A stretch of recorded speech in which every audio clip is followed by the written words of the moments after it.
Hi guys, just a quick video to show you how I finish off my birds once they have dried. So it's been a couple of weeks since the class.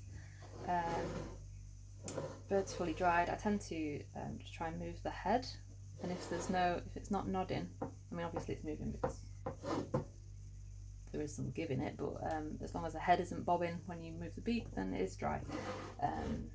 Shouldn't be any real smell to it.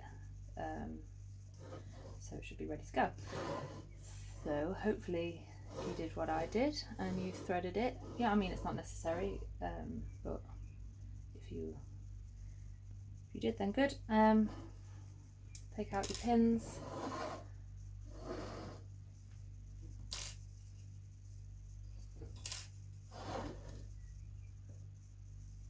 You can either unravel the bird, unravel the cotton, or you can cut it if you're worried that you'll snag cotton. It should just fall off pretty easy because we haven't wrapped it necessarily, we've just laid the cotton on top. I mean most of this is self-explanatory, but always nice to be guided. So you should have a bit of thread through your bill, which is keeping the beak closed. If you just use your scalpel to snip that thread, it should slide out of the nostrils easily.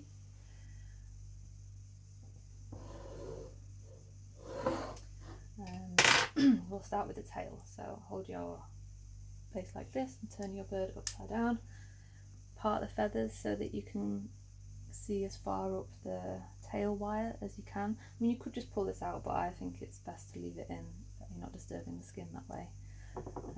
Get your wire cutters, and with care not to cut any of the feathers, just snip the wire, slide that off, tail is done.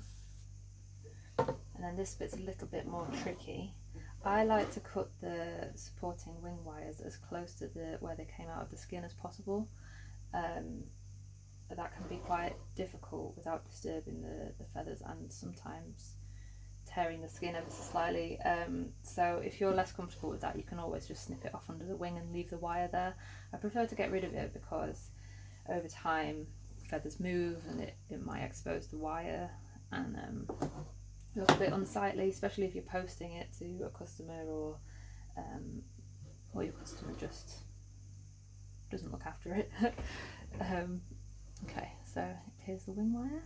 I try and support the top of the wing where it's coming out so it's not going to split the skin, and then I just move this out, and you should be able to part the feathers and see where it's coming out. I remember with these quite high up, coming out of the wrist. So I just get my wire cutters and then I move them along the wire and push up, taking care not to cut the feathers again, and then just moving the feathers back over. Same on the other side.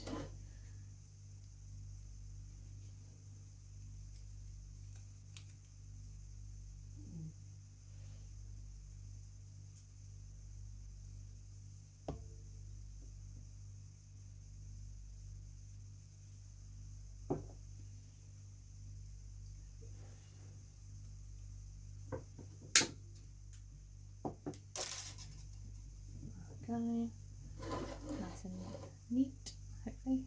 Not very neat. There we go.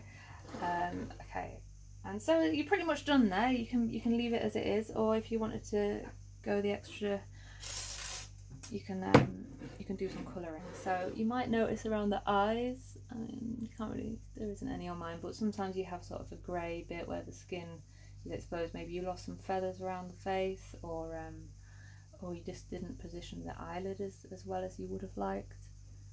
Oh, why is someone ringing me right now? Sorry about that, I just got a phone call. Yeah, so you can colour that in. I mean, something that's great to use, and if you are going to continue practicing taxidermy, I would recommend getting some of these pan pastels. So they come as a powder. This is broken up, it shouldn't be. dropped it. And you can use the little sponges that came with it, or you can use a fine brush, or you can use a cotton bud, just to touch up those areas. So I'm not actually going to do it because this guy's come out okay around the face. Ooh.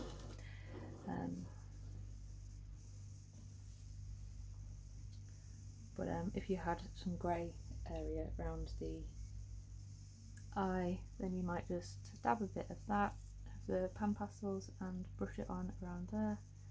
I try not to use a fixative as much when I'm using the pan pastels on feathers, because obviously it destroys the texture of the feathers and gets them all sticky. But a slight mist of this will fix the pan pastels once you're finished. You can also do a spritz of that before you start, just to make sure that the pan pastels do stick on. But yeah, just play around with that. So in corvids, I often don't have to do any work on the legs or the beak, but I might, if they're a bit patchy, I might colour them black, and that's about it.